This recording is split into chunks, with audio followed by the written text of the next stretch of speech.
plan followed what I think is adequate for this time, for this age. She's 6. So we went ahead with rapid maxillary expansion, face mask, and after 8 months, we went into functional jaw orthopedics. We used orthopedic appliances to maintain the corrections. Prognosis, guarded, depending on compliance and growth.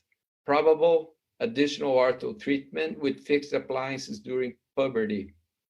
So, of course, I foresaw that this was might be one problem with this patient, that she would need another phase of treatment. So this patient is being treated for 18 months of treatment.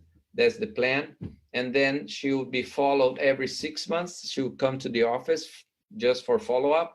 And when she exchanges all the baby teeth and she has the second molars in the mouth, we'll start phase 2. So that was the original idea for this patient. I'm not going to go through all this phase of treatment just for the sake of making the presentation a little bit more dynamic.